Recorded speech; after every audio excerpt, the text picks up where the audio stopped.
What's going on, everybody? Welcome to New York Giants Conversations. And yeah, giving you a late night show, late night vibe. We are out here in the New York Giants streets here to talk about some of the moves they are making. Made a couple more moves today. We are going to get into that. But please hit that like button. Please hit that subscribe button. It's your boy, Unpopular Opinion Sports, with Big Pat Sports Talk on New York Giants Conversation. Pat, what's good with you, bro? How you feeling, man?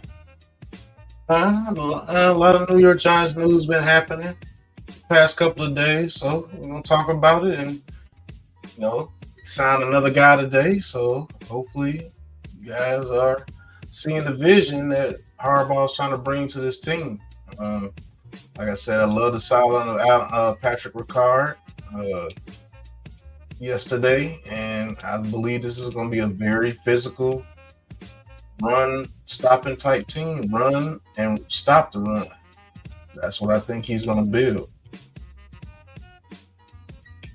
Yeah, man. No doubt, bro. No doubt. So we're going to get into it, man. We're going to hit the intro, and you guys please hit that like and hit that subscribe right here on Giants Conversation.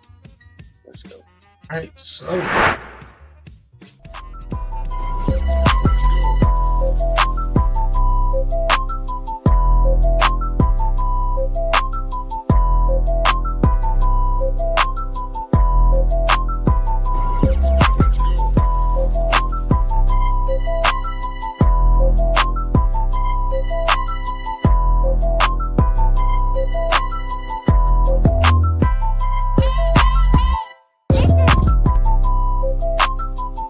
welcome to Giants CONVO. All right. And we are back. So, yeah, check it, man. The New York Giants today signed a wide receiver. Everybody was waiting on them to sign a wide receiver, waiting on them to bring somebody in, another weapon for Jackson Dart. And they did that, man. They did that with Calvin Austin III. So that's the report right there by Jordan Schultz. Giants signing former Steelers wide receiver Calvin Austin III.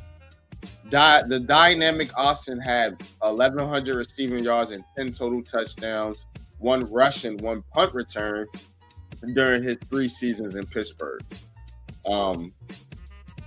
Calvin Austin, still a young receiver, only 26 years old. Actually has the same birthday as my cousin, which is crazy.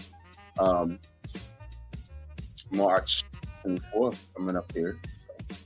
But Calvin Austin, the third, signed by the Giants. And honestly, this one to me is kind of it's a little underwhelming. It's not a knock your socks off type of signing. I see it as a Wan'Dale Robinson replacement, sort of. And I mean, yeah, he can give you the punt return and the kick return pop, you hope, because that's what the Giants have been lacking, and that's what Harbaugh wants. He's a special teams coach. So, but as far as coming over here to be a main target, I don't see it. So, but Pat, what's your thought, bro? What's your thoughts on this signing right here? And it's just what you based on how you looking at this signing. I do believe it's a role player type signing, which we need a lot of those type guys. And so you don't sign a Calvin Austin to come in and be your feature receiver or be a dominant receiver. You bring him over here to make plays in the open field, get deep, and run and do your punt returns, on special teams. So, I mean, I like the signing. I see the vision of what he's got going on, and I actually like it. And then for everybody that wanted Wandale Robinson back, this is literally him for a quarter of the price, like somebody said. Instead of paying him $20 million, you get to pay him $1.5 million and $4.5 million if he balls out. So I don't see nothing wrong with the signing. He's not coming over here to be a number two. He's not coming over here to be a feature receiver. He's coming over here to be a deep threat, a guy on special teams, and a guy that you can get the ball in open space and see what he can do with the ball. That guy that, 3rd and 3, you can hit him 2 yards with a quick screen, let him get a quick first down, and if you're paying attention to Neighbors or Isaiah Likely or Theo Johnson, he can hit you deep. So he's a guy that can come be a role player, and he gives you kick return and punt return ability. So I like it. Yeah. Do you want to see them sign a bigger target? Somebody that can play that true X role on the outside next to Neighbors. Yeah, you can get that. Yeah, you can get that in the draft. I mean, the only guy I see out there that could be a bigger target that you bring in free agency is Juwan Jennings, but he wants $20 million a year, and I'm not giving that to Juwan Jennings. So it gives you opportunity to get somebody like a Malachi Fields or a couple of guys that we've been talking about. There's a guy in Cincinnati that I think that would be absolutely dope. The more I look at him, like he's a player, man, 6'5", runs a 4.3, and the 4.3 shows in film. And Jeff Caldwell, if you can get him in the 4th round, and let him sit and develop. You play Slayton one more year, and you let that Caldwell kid develop, and maybe he can turn into your number 2 receiver by the middle of this year. Who knows? So you got to look towards the future with this team. You're not going to win a Super Bowl in year 1. You might be able to make some noise and maybe get into the playoffs year 1, but you're looking for a tougher, more physical team. A team like how the Lions were doing it. Like they were turning themselves into a tough physical team. That first year, they only won like 4 or 5 games, but he was like, damn, them dudes literally could have won that game. One pass went their way or something. Like you're building something. So you're not going to be a Super Bowl contender in year 1. It's not going to be that way. Mm-hmm. So I'm gonna put this one here. Like I said, it's not a signing that's gonna blow you away, but it's one of those, maybe you look down the road and you say, this is an underrated signing, an underrated player they got on a cheap deal, but I don't think he's coming in here to play no big time role on the offense or anything like that, but we'll see. Now there was somebody else that they signed here, and we can actually get into a little game plan here if you want to, brother, because Evan Neal. Now this article is from Big Blue View. What Evan Neal showed the Giants while playing guard last year. Can Evan Neal earn a job on the Giants offensive line? They re-signed Evan Neal. They don't really have nobody at that guard spot right now besides, I think, him and Aaron Stinney. So, he's not going to knock the socks off. So, but this article is by Chris Flum from Big Blue View. So, a little bit of Evan, what he does well, breaks it down here. He's an undeniable, powerful run blocker, particularly while blocking downhill. He's a people mover who can distort the line of scrimmage and drive defenders off the ball. His height works against him as he has to work back much harder to maintain leverage against defensive tackles. But even so, he's a strong dude. So see a little bit of him here working the block. Open it up for Tyrone Tracy. Neal is also very quick to hit his landmarks as a pulling guard, as well as quick to work the second level. So, Mr. Evan Neal, or Evan Mill, some people was calling him, with the McDonald's comment, but he still needs to improve his hand placement and zone blocking, but he's strong enough to still control defenders without winning the leverage battle outright. Neal works well with his teammates, which is impressive considering his size. He never seems to interfere with his teammates' footwork, gets hip to hip well, and is an asset in combo blocks. He also has solid awareness and is always looking for work. His help is noticeable, and he's strong enough that even a shove is enough to knock an otherwise occupied defender off his rush. So, Evan Neal is a big, strong dude. There's no denying that. For me, it was always his footwork and pass blocking. But as a guard, as a mauling guard, if that's what they're gonna make him, if that's what he's doing right here, I think he might work out. What you think, Pat? I'm thinking that, with the way that, that he plays and the strength that he plays with, he's the type of guard that Harbaugh likes at the guard position. Especially if we're going to be heavy run. So, we're not counting on him to do heavy pass blocking like that. And I think he should have a chance to come and compete. I mean, it's a 1-year deal. It's not like they gave him $15 million or something. Like, I don't understand these fans that just go crazy over these prove-it deals. Like, this is a prove-it deal.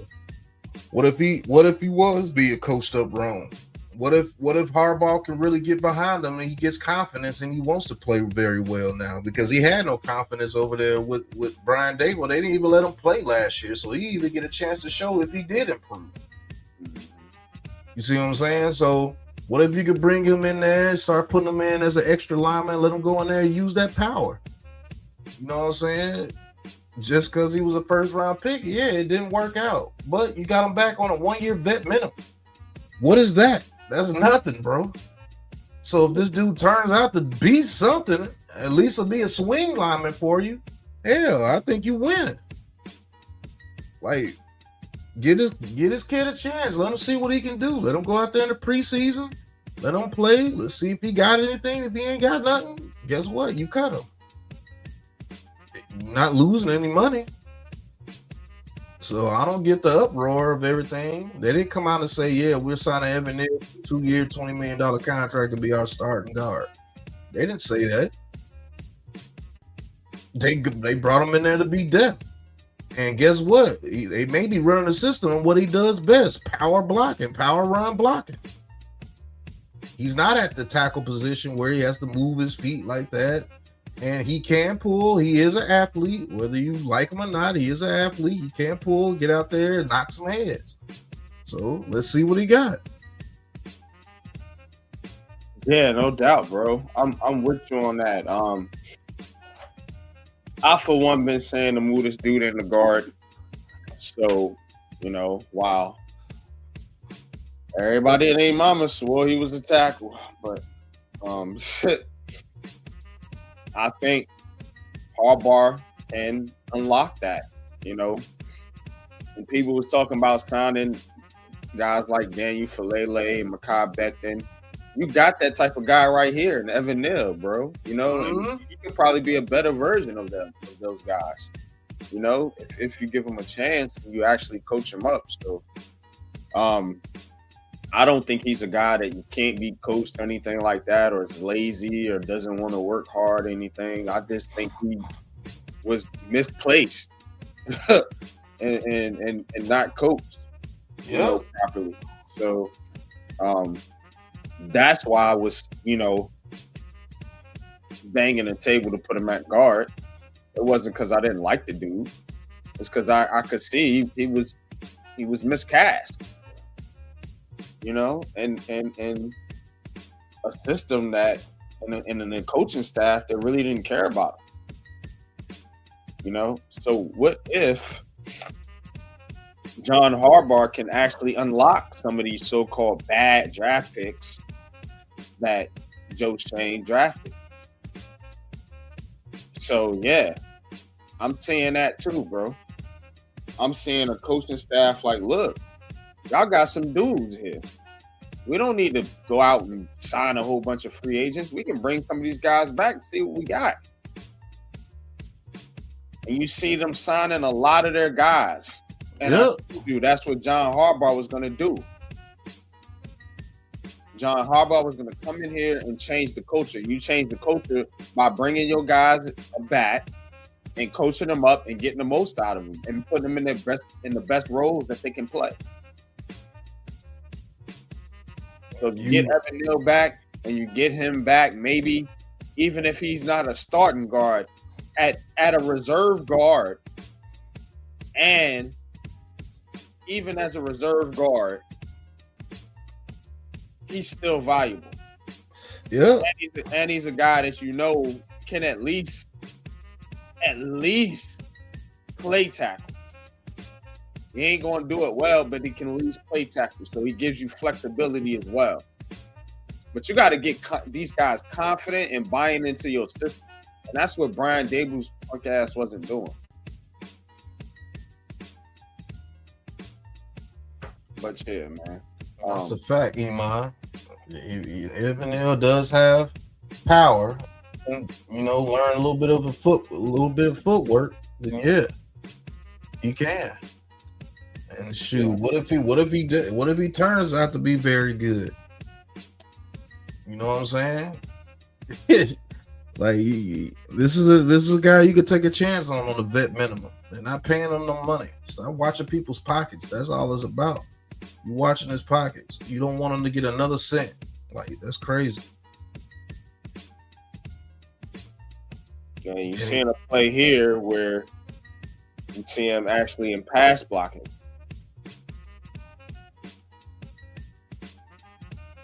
Turned into a touchdown. Well, almost. Mm-hmm. So yeah, you seeing Jackson Dart out there, Evan Neal.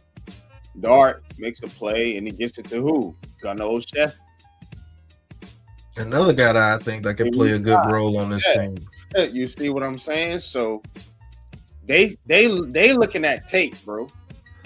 Like how we look at tape and like, look, man, we got some guys. We just got to put them in the right spots. Right. We had no roles on this team last year, bro. Like literally, just dudes out there just running.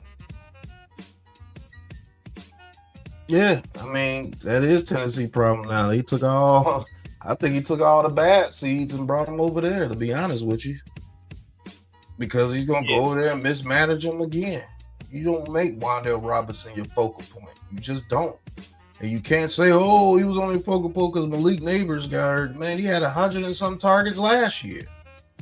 The year before last. You know what I'm saying? So that's not a guy that you give 100 targets. I'm sorry. You just don't. You don't give a guy like that 100 targets. You give him 40 to 50 targets. And a lot of those are quick screens and things because he's that type of player. Get him on some jet sweeps. So that's what I think the Calvin Austin signing is about. And Evan Neal, I do like him in the run game. I mean, you said that years ago. Like, when he was run block, he was like, shoot, Evan Neal's the best run blocker that we have. He might not be a good tackle, but he damn sure can run block. That's why you wanted him moved to guard. And I agreed with you. Yeah. and so does John Harbaugh. But again, they still got to coach him up. So what he doesn't do well here, back to this article, there's a couple main issues in Neal's tape. First and foremost, he has the real tendency to hug defenders when blocking left in zone scheme. He has a tendency to let his hands drift wide and engage while defenders shoulder pads instead of using his punch to access their chest plates. So, and here you can see it here a little bit. But this gets into his this is why I think they signed him, because we're not running that type scheme anymore. We got Patrick Ricard at fullback. We're running a power scheme now. So he's going to be pulling, which he can do. He can pull, and he can go knock somebody and pull and go knock somebody out the way. And it's going to be more straightforward. You see what I'm saying? Like, they had him, you know, a dude that got bad feet. Why are you running a zone scheme with him? You have to have really good feet, know how to get in front of somebody, cut them off, obviously they're not teaching him that. He's more of a straightforward type dude. You know what I'm saying? Or get him pulling to where he could go straight forward and knock somebody the hell out on a pull. I'm interested to see what they can do with Evan Neal, to be honest with you. I'm interested to see. Yeah, me too. Because like I've been saying, better at guard, you know. Says he simply doesn't have his usually ability to control and sustain the blocks, making it easy for opponents to get off and make the tackle. It isn't a regular thing, but certainly worth noting. Neal's big issue at offensive tackle came in redirection. He had a tendency to overset to the outside against speed and unable to get back to defend the B gap against a quick inside move. That showed up once again as at guard as well. So see it a little bit here. Yeah, he tries to beat you to the punch, but he oversteps himself. Like, he overexerts himself and gives him, makes it easy for it to swim past him. So and were they training him at guard the way they were supposed to be training him at guard? Or did they just throw him out there and say, hey, go play guard? You know what I'm saying? Somebody like John Harbaugh, they're going to put him in the trenches, bro. Like, this is what we want you to do when you're playing guard for us. Can you do it? Let's see it. You know what I'm saying? We want you to be able to pull and go knock some heads. Let them get some contact, bro. All this pass blocking with all these, I don't know what they were doing, especially the year before last year. Now, last year, they were pretty good at pass blocking, but I think Jackson Dart covered up a lot of that with the guard play. I think he did. Mm-hmm. By maneuvering and getting out the pocket, I think he really did. Jackson Dart played his ass off last year. But let's see what they can do this year. Get some power sets. Put your hands in their chest and let's get this ball out quick to somebody like a Calvin Austin, or let's get it out quick to Malik Neighbors, or do a quick comeback, because you have to worry about Malik Neighbors blowing past you, so the comeback route is going to be there. We're not running no super duper type scheme where Evan Neal is put on the island no matter where you put him at. It's ridiculous. Mm-hmm. Yeah. But that's just a little bit of Evan Neal and what I think the Giants can use him, and again, he's gonna have to get better at pass blocking.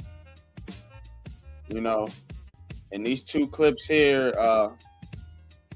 in this article on here by Big Blue View, you could see the some of the deficiencies in the pass blocking game. So, but run blocking, I think if you running behind him and Jermaine Illuminor, I think you winning a lot of matchups. Mm-hmm.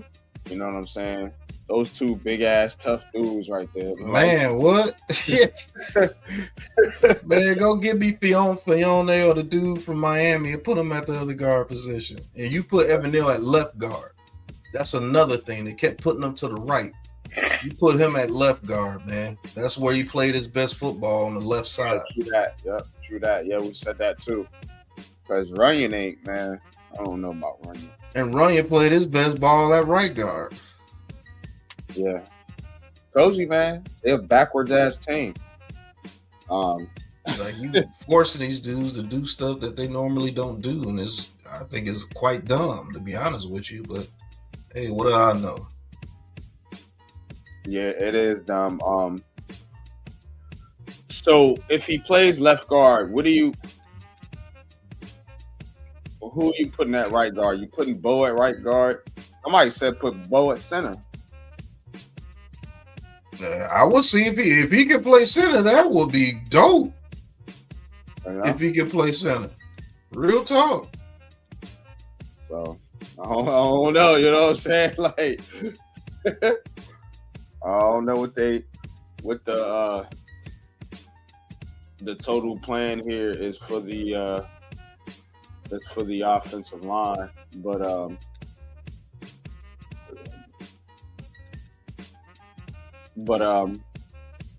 going back to the Calvin Austin thing here a little bit.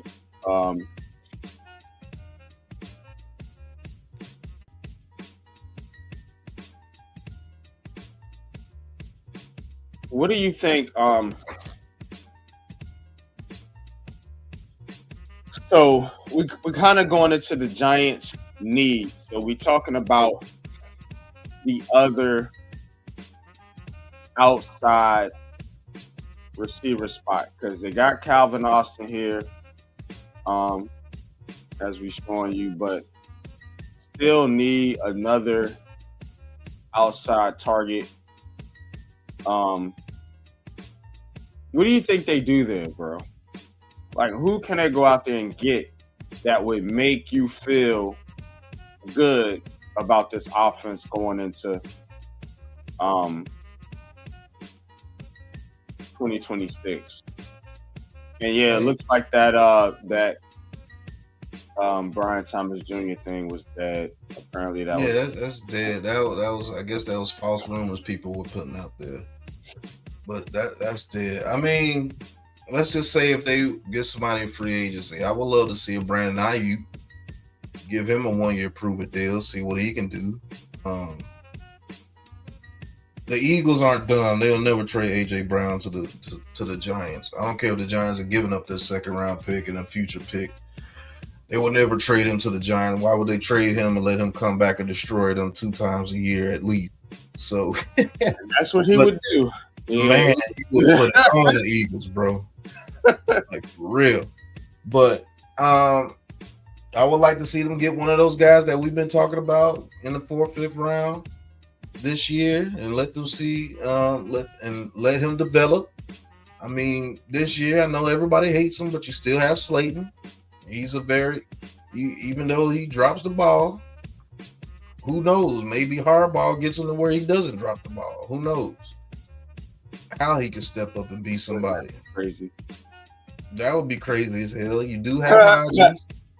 You do have Hodgins. If you want a bigger guy to put out there in certain situations, you do have a Hodgins. But I do believe one of those guys that you could get in the 4th round can actually come in there and outplay him and become that guy. But just in case you got him, if not, you cut him or you put him on the practice squad. No, but Ayuk, I would love to see a Deebo Samuel come. You know what I'm saying? Let him play a bully role. Just be a bunch of bullies. That's what we're going to have to be this year. We're going to have to be the bullies on the block, man. Mm-hmm. So, we're looking at the Giants' offense right now. So, we're going into the Giants' biggest needs. We're talking about that wide receiver spot. We're seeing right there, you got Neighbors, Slayton. And this one was from yesterday, so it doesn't have the Austin signing, but you can add him to that list. We know who the quarterbacks are: Jackson Dart, Jameis Winston. We know the running backs. They still got poor Turbo Miller out there, just keeping him hostage. Eric Gray, I don't know how he's still on the roster. Blown Motor's still here. Tyrone Percy, Cam Scatbo. Tight end, they got Isaiah Likely, Theo Johnson, Man Hurts, Thomas Fedoni, Tanner Connor, and now Patrick Ricard as the fullback. Wide receiver, as I mentioned, Austin, Neighbors, Slayton, Hodgins, Jalen Hyatt somehow still with a roster spot.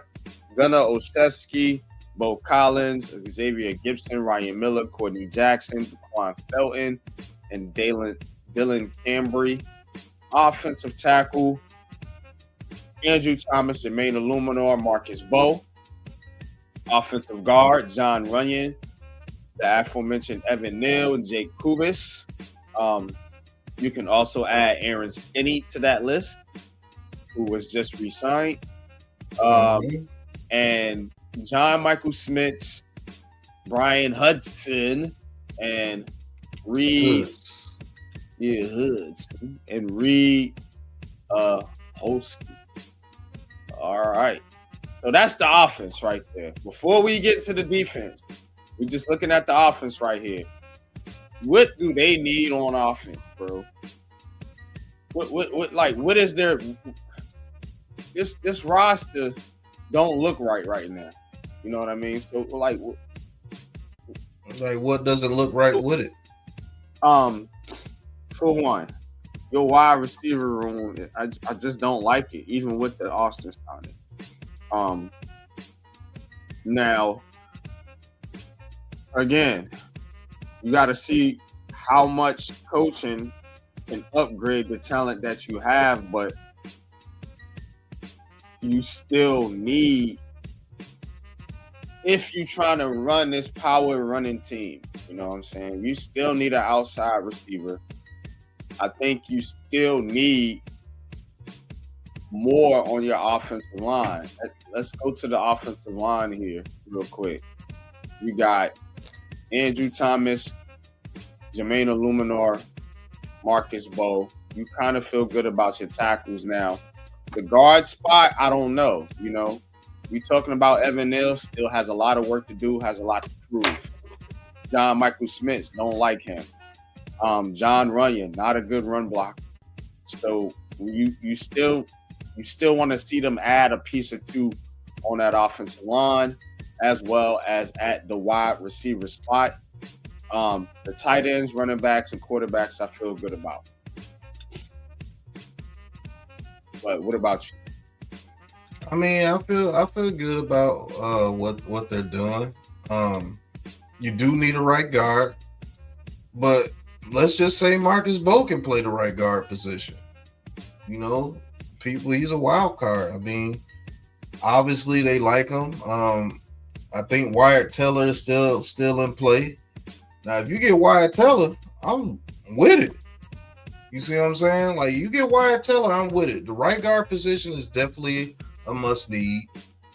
The center position is in question. John Runyon's a veteran, so I mean, he's not going to give you the most powerful run type blocking, but what if the system allows him to be very decent and he's good enough to where we can get runs to that side? I like the running back position. I definitely like the tight end position. Wide receiver, I think you do need that big receiver that you can count on in the middle of the field to get those tough catches. Right now, I think Hodges is the best player to play that role, which I don't agree with. So I think you need to get yourself a bigger target. I think you need to find you a trade partner or release Jalen Hyatt. Because even with a new coach, I just think the way he plays his game, man, he's not fit for over here in the NFC East. He's just not fit here. What's good, Coach? Iman Perry. What's good? What's popping with y'all? I do believe we need to get another linebacker as well. I like McFadden, but I don't think he should be your starter. But looks like he might have to be if you don't get somebody like a Sonny Styles in the first round. Yeah, we're gonna get to the defense. We could go over to the defense now. I just wanted to show I just wanted to kind of point out the offensive needs first, because I feel a lot better about the defense. But this offense is still looks underwhelming to me, bro. But we'll see. We'll see. Yeah. What else. I think it's gonna be. I think we're gonna have a good run game, but when it comes to the pass game, maybe that opens up the passing game. Who knows? But you're right. The offense does look underwhelming when it comes to certain positions. And if it looks like if we can't run the ball, we ain't gonna win. Yeah. Yeah, I'm just gonna let's keep it. This is Giants conversations, right? Yeah. Let's just keep it a buck. If we're not able to get to 120 to 140 yards a game, running that ball and controlling that clock, and letting our defense get their rest and get that other team off the field and play field position, most teams are going to beat us. If you put up a lot of points against us, you definitely going to beat us. The way this team is looking, but go ahead. My bad. Go ahead. You good. With the defense, again, you see the defense here. You got Brian Burns, Abdul Carter, Kayvon Thibodeau, Chauncey Golston, Caleb Murphy, and Trace Ford as your edge rushers. Linebackers, you got Tremaine Edmunds, Michael McFadden, Darius Muasau, Zaire Barnes, and Swaze Bozeman. Swayze Bozeman. Swayze. D-line, you got Dexter Lawrence, Roy Robertson Harris, Darius Alexander, Marlon Tuapolatu. Who's actually good. I like him too. Elijah Chapman and DeMarvin Leal.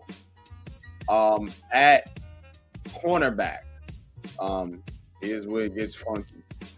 Polson Adebo, Greg Newsome the second, Andrew Phillips, Deontay Banks, Art Green. They like this Art Green guy. He's always special teams. Art that Green. That dude ran down somebody that was fast as hell. That ran, man, like he ran them down like that. I know our special teams is gonna be good too. A lot of these guys that you don't like is because you don't like them as a starter on the field. But a lot of these guys like Art Green, Nick Jones, a lot of those dudes, Zaire Barnes, Swayze Bozeman, these dudes are here for special teams. Remember, you have a special teams coach. Yeah. You see what I'm saying? So he's going to have to fill this roster out within a year or two. I can see what he does. But, yes, he's going to have to get himself some starters. That's a fact. But our special teams is good. I think our special teams is going to be dope. Yeah. So corner, they got Art Green, Corey Black, Nick Jones, Rico Payton, Jarek Bernard Converse, TJ Moore. Safety, Javon Holland, Tyler Nubin, Adarius Washington, who was just signed, Bo Braid, Raheem Lane, Patrick McMorris, and Miles Purchase. They got the kicker, Jason Sanders, who they signed, and then the punter, Jordan Stout, and they still got to get a long snapper because Casey Crowder signed with somebody I don't remember, but yeah. So that is your defense / special teams part of the roster right there. What needs do they need on defense? The obvious thing is you need another linebacker, another starting linebacker, in my opinion. Dexter Lawrence, Roy Robertson Harris, and Darius Alexander and Tuapolatu. I actually like those guys. DeMarvin Leal, former, I think, 3rd round pick. He could come and help you out as well. I actually like our defensive tackle room. I don't think we need to go out there and get some outstanding defensive tackle. Let Darius Alexander develop. You know what I'm saying? Let's see what he can do next to Dex. If you want to bring in another body, go ahead. I'm not against that either. Maybe you go get his teammate from Clemson if he ain't on that BS doing that Fugazi type stuff. You know what I'm saying? He's actually a monster if he's actually got his head together. So you can get somebody like him for the cheap right now. Definitely need some starting corners. You might need 2 starting corners. But we'll see with Paulson and Debo. I can't judge everything off last season because last season was crazy last season. Maybe you got a 3-headed monster with Newsome, Debo, and Andrew Phillips. You know what I'm saying? Maybe those guys play better if we're stopping the run. You know what I'm saying? So, but you definitely need another corner. You definitely need another linebacker for sure. Edge rusher. People don't know that Caleb Murphy dude is actually decent, bro. You go look up Caleb Murphy, like he's decent. Then you got Chauncey Golson who can play some inside and for you as well. You got Kayvon Thibodeau right now for the time being. I don't know if they're trying to trade him during draft night or whatever. And you got Abdul Carter and Brian Burns and Tremaine Edmunds to back them up at the linebacker position. Defense, stopping the run and running the ball. That's what we're going to be based on this season. That's why I agree with you when you said this may be an 8 or 9 win team going into this season. I do believe they can get to between the 7 and 10 range. I believe they can get with this squad as it is right now. Between the 7 and 10, worst case scenario, 5 or 6 wins. But I'm not mad at the roster, but everybody knows this roster still needs a lot of help. There's nowhere near a finished product. Let's just keep it a buck. Yeah, definitely not. And looking at defense also,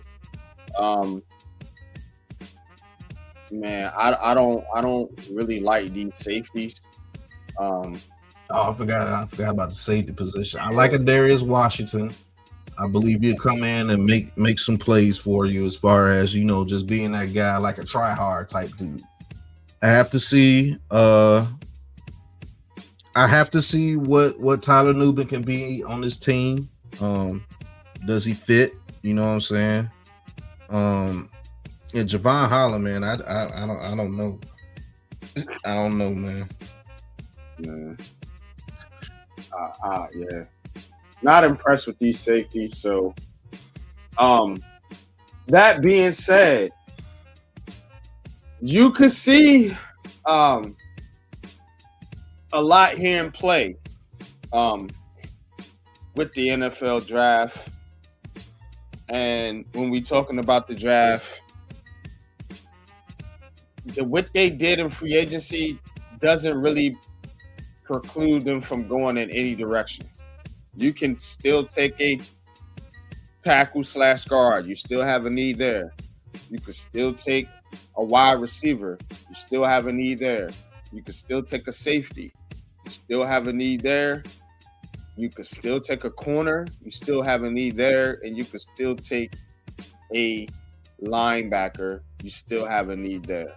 Mm-hmm. So they didn't really do anything to kind of, because we were saying like, yeah, once free agency comes, we're gonna really kind of know what direction they're gonna go in the draft. No, we don't. We don't know shit.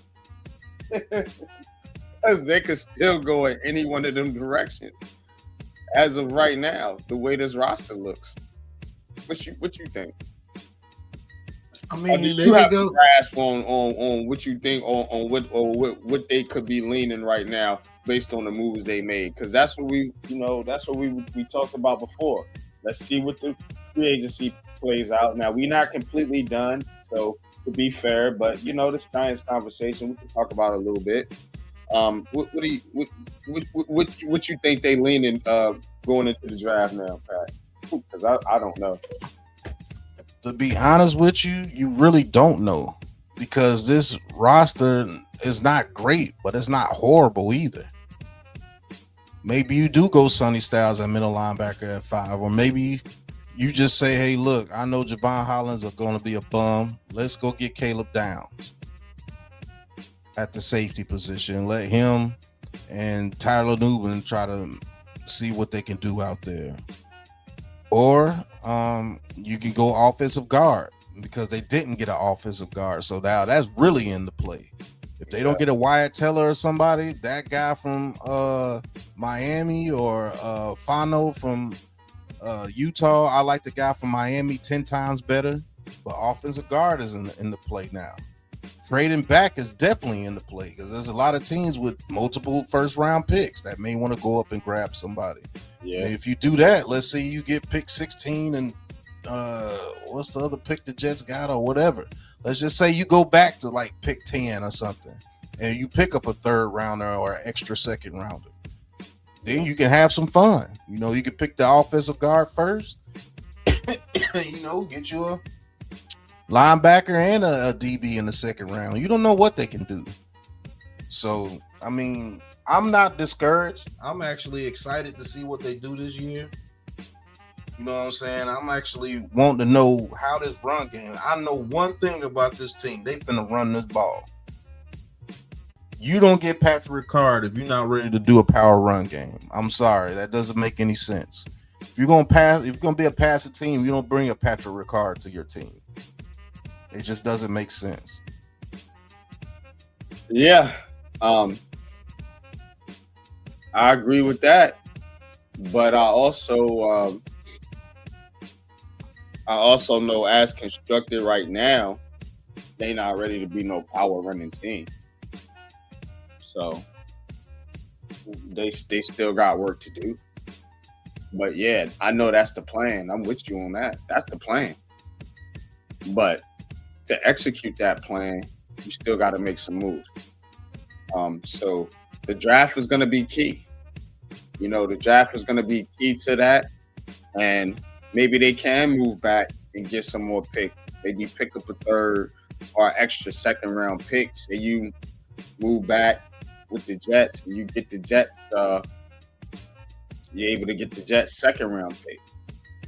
You know, which I think is pick 44. You know what I'm saying? Yeah, the Jets have pick 44 and pick 16. So say you move back to 16 with the Jets, you pick up 44 this year, and you pick up a first next year because they got 3 of them. You know, say if they want, you know, to double dip, you know, or say a team like Kansas City. Yeah, Kansas City got 2 first rounders now. I believe Kansas City got 2 first rounders. So they got pick 10 and pick 20, 29 or something like that. Yeah, because of the Rams trade. What if you do that? You know, what if Kansas City wants Jeremiah Love or somebody? You know, no, they just got Kenneth Walker, so that's definitely not going to happen. Yeah, well, say what if they want Sonny Styles? I mean, yeah, now that can happen.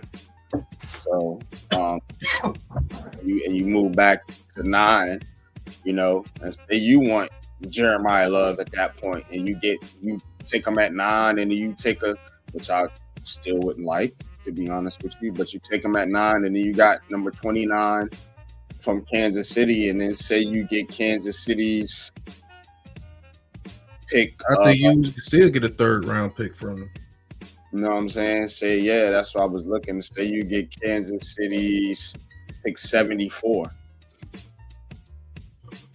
in that trade, and you pick up a third, you get an extra first, so now you got 2 first rounders, and you got the second rounder. Yeah, they're gonna have to do some maneuvering in this draft to pick up some picks. I do know that if they want to really infuse this roster with the talent that I believe they need to run this power running game that they want to run. So you're gonna have to get some young guys in here. You already got your vets. You know, you've been picking up veterans. You've been bringing back some cats with you know, that's already been here, that, you know, knows what the Giants about, that's been in the system, you know, or, you know, at least the Giants building, you know, and then you got some guys that's coming in here to help you run the system, like Darius Washington on defense and Patrick and Isaiah Likely on the offensive side of the ball. So I do think the Giants are working slowly and cautiously to build this team out. Not making no rash moves and no, reactionary moves. Just because you may lose a player or two here and there. So, but in the draft, I do think they need to make some maneuvering. They do need to really consider that trade route. Unless you're absolutely just dead in love with Sonny Styles and he's there for you at 5, or unless you're just dead in love with Caleb Downs and he's there for you at 5, which I don't think they can be with either player. You got to consider that trade down. You got to. I want Sonny Styles too, bro, but this roster you need more talent to compete. You do. And you lost some guys. I mean, they weren't the greatest guys. You got some valuable replacements, but you still need to add. It looks like they basically stood pat here, so to speak. You know what I'm saying? Outside of getting Likely, I mean, that's a big addition. Patrick Ricard is a big addition. But you pretty much stood pat in most of the other areas. So I think you do need to really hit this draft hard. And we're gonna be covering it, bro. And we're gonna be having mock drafts and giving you draft profiles and breakdowns and different things like that. So y'all stay tuned and hit that like button, subscribe, and hit the notification bell so you know when we popping up with this new content here on the Aboriginal Sports Network, as well as Unpopular Opinion Sports and Big Pat Sports Talk. Hey, draft. So now we gotta think about the draft now, Pat. Yep. And what they're gonna be doing there. I don't think they're gonna really make any more major moves in free agency. Maybe they get a guard. Maybe. I hope. But then again, maybe not. Let's just say Wyatt Teller's on his team. Do you feel better about the run game? Yes, I do. Yes, I do. Because I want a veteran. I want somebody in there that knows what the fuck they're doing. You know what I'm saying? That I can trust. Let's put it like that. I want somebody in there that I can trust. And right now, I just don't feel good about it. You still got John Michael Smith at center. Let's not forget that. And nobody liked him last year. So how can you feel any better about the offensive line? How can you? I don't know. Maybe I'm tripping. No, I mean, you're not tripping. I mean, we pretty much got the same offensive line minus Greg Van Roten. Yeah. That's it. We got the same offensive line minus Greg Van Roten. So I think the offensive line got a little bit worse. Yeah. It is. If you want to keep it a buck, unless Marcus Bo can step in and play that guard position, which I think he will be a little bit better than Greg Van Roten. So if Bo is going to guard, I would feel a little bit better. But then who's your swing tackle? It can't be Evan Neal. That's right. A damn That's fact. why they got Neal there, because they want Bo to play tackle. You see what he's going to have to be a swing tackle. Yeah. Which I am confident in him playing swing tackle. I'm confident in coming in and starting that tackle. To be honest with you, they want him. One of those guys go down. Mm-hmm. So, that's why I said earlier. I feel good about the tackle. Guards, no. We actually got depth at tackle, but we have no right guard and we have no depth at guard. Yeah. And you don't like that you trust, and you don't like your center. So they got some work to do, and I think it's going to be a lot of offensive linemen in this draft if they don't get a Wyatt Teller or somebody in free agency. Or they may just pick him up before training camp because nobody's willing to give him a deal. Maybe that's what they're waiting out on. And he come in on a 1 year, $3 million deal or something. Who knows? Yeah. But yeah, we're gonna wrap it up for the night. Want to give you a quick little show here. And yeah, man, we're gonna hit you with Giants conversations here on Thursday evenings. Check us out, man, and look, check out the Giants, man, and see what they do, and see if they make any more moves, because they cannot be done with this roster at this point. So there will be more moves to come. Right now, just the Calvin Austin thing popped off, and of course, we got the news yesterday with Ricard and some of the other signings that they made. But that's all I got, man. Pat, if you got anything else, man, you know what to do, man. Take us out, bro. I'm gonna wrap it up. All right, man. This has been Giants Conversations, man. This is just to open up your mind about some conversations that need to be had with the New York Giants. So Giants Convo with your boys, Big Pat Sports Talking NYG22. And until the next episode, y'all know what time it is, man. Peace. Peace.